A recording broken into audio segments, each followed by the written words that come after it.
Greetings, everyone. This is Rock and Roll Spot coming at you with the Weekly Comic Book Wrap. So last week it was just DC books, and this week will similarly be almost all Marvel books. Um, there was some shipping snafus. So yeah. Anywho, let's get started. Kicking things off, we've got Betsy, Braddock, Captain Britain, number 4. Where we left off, Morgan Le Fay's Captain Britain, the Fury, had seemingly killed seemingly, as far as it was concerned, killed Brian Braddock, though Brian is alive and well. And Brian suggested something to improve Betsy's PR, while Betsy went to meet with Tony Stark about allies who knew or who had experience with Morgan Le Fay, while Le Fay herself went to speak with an ally of her own, Doctor Doom. So we open at Tony Stark's new hideout in New Jersey. Him and Betsy do some fencing. And Betsy does pass along some information to Tony, and also basically says that hey, look, here's what's going on in Britain. Kind of, they're going to have no power, so maybe basically have the Avengers show up as bait. So Rachel, meanwhile, is meditating. And learning a bit about Ascani, as she's now going by that after all. Basically getting the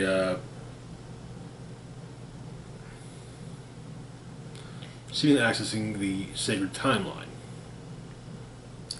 Though the sacred timeline is not a simple line, not a tree to be pruned through time travel. It's a library of lives. Every existence in every form brings knowledge to the Ascani, but there's only one to protect it. There's also a page explaining the Ascani records, saying every soul can see, those without eyes even. Every soul has experience, a unique awareness, knowledge gained through their perception alone. Events are their observations. Every observable event generates knowledge from the eyes of the observers. Every observer's perspective is unique. Ascani is the librarian. These observations are all gathered and protected by Ascani for the time when the record of our souls is needed.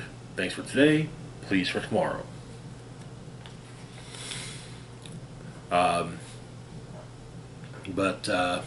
So it turns out that the Braddocks are heading to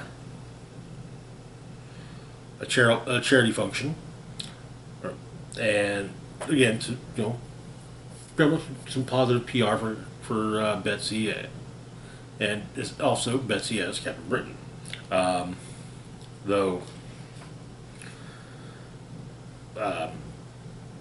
While the helicopter has arrived to take the Braddocks to the event, while Betsy's getting dressed, she decides that she and Rachel decide they'll just take a gate. Upon arrival, they're questioned by various reporters. There's also a Woman magazine interview with Betsy that includes asking about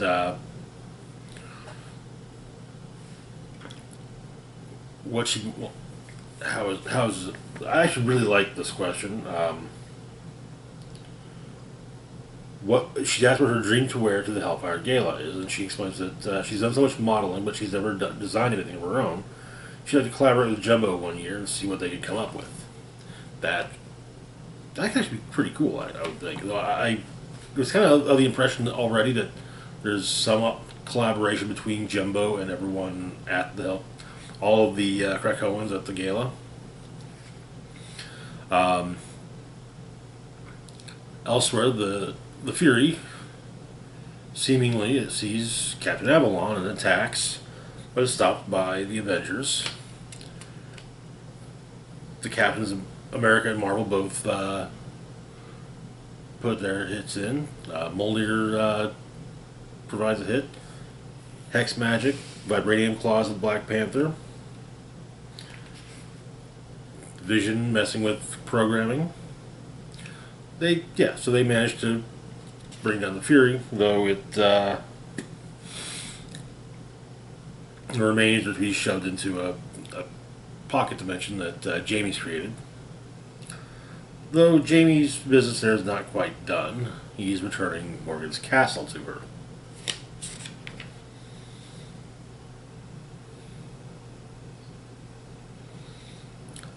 Doom basically states that any action taken against Doomstot will be considered an act of war by Latveria. So, yeah. The Braddocks really scold Jamie for this, but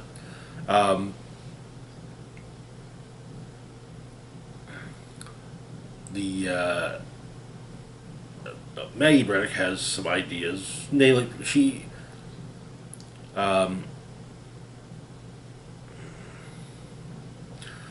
FISA gave her some.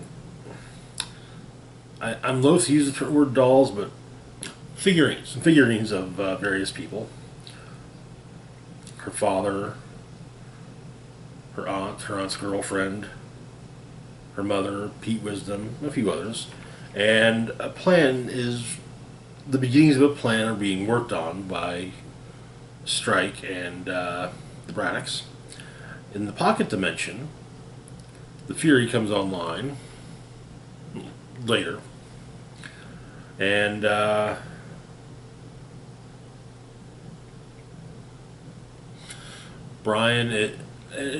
Captain Avalon's there to, deal with the Fury himself. And that is where the issue ends. This has been a fun ride, a good continuation of Knights of X. And there's some.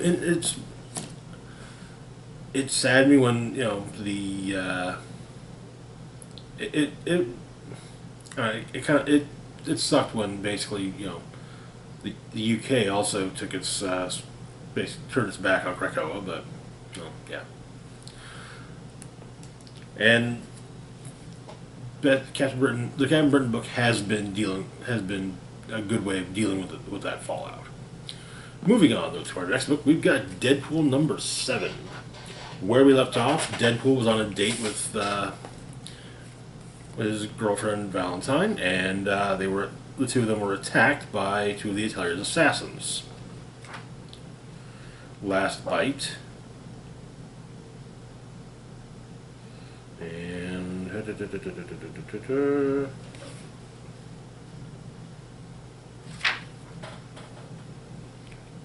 Ravonna. We opened up with a flashback to a few months previously. Assignments being doled out, and including Valentine being given the assignment of dealing with next round of auditions. Though the card she's been given implies that the Horned Emperor is perhaps suspicious of her. So, Deadpool and Valentine deal with the assassins in equally creative and also amusing manners.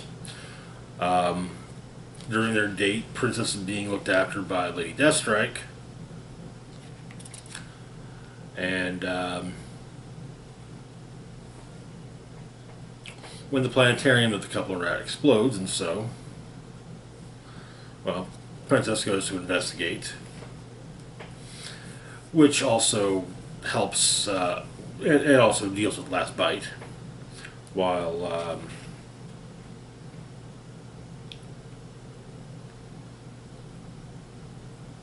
Deadpool knocks a replica of the moon on top of Ravonna.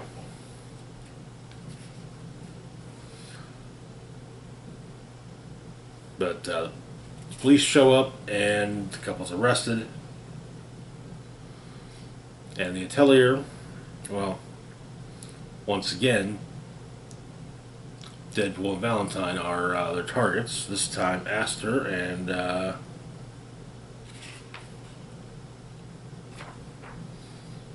who was the other one?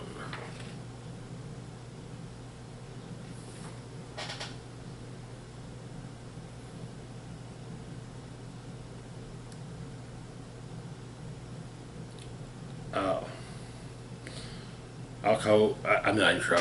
I'm not even going to attempt to pronounce that. But there's something additional to be thrown. There's an additional bit of information brought in. Bring the Horned Emperor, the dog. We get profiles of both Last Bite as well as Ravonna.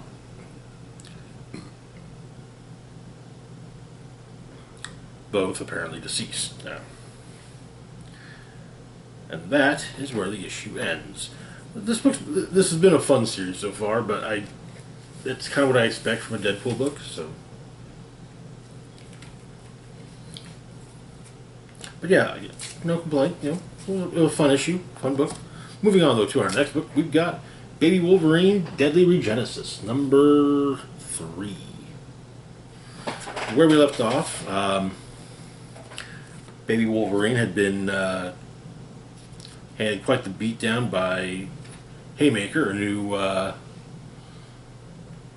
henchman of her former handler, Chimera.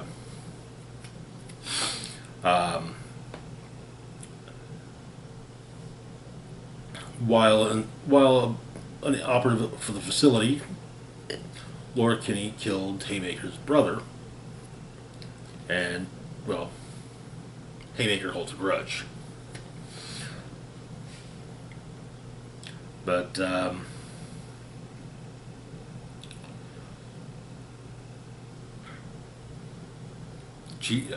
beating is added to by Chimera.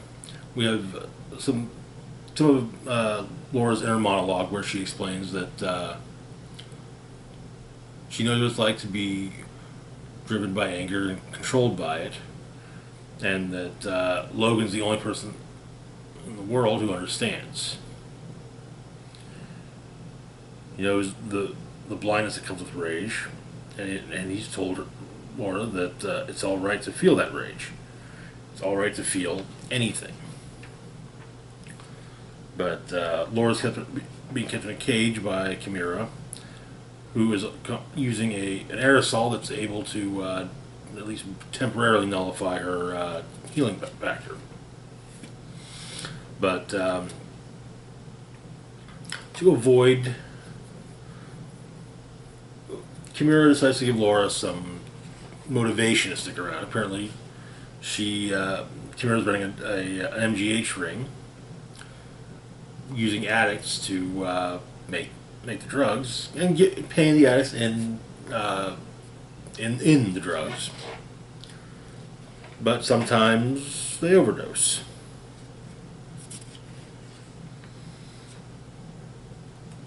And the bodies are then taken away to basically harvest it for the MGH within them.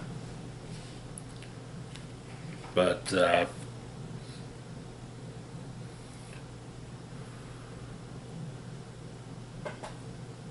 Chimera kills one of the unconscious sources, and is basically, you make any moves, that's going to keep on happening. She's put back in her cage, and apparently Chimera is basically informing her of all the people, who all the people are that are there to keep her from saying, hey, kind of hey, you try to make any moves, these people will die. And so, resigning herself to defeat, she asks what the mission is. That is where the issue ends. Yeah, Chimera's kind of messed up. I think it was. I don't remember if it was a story set after this point or before, where Emma Frost basically removed the only pleasant memory Chimera ever had, and just kind of and making sure that Chimera knew what she had taken from her. But anyway, that's going to be it for now. Kind of a short video to start things off. It's not a big haul this week, so yeah. Anyway, as always, feel free to like, share, and subscribe. Links to my Facebook, Twitter, Patreon, and PayPal can be found in the description box down below. This is Rock and Roll Spock signing off saying, live long and rock hard.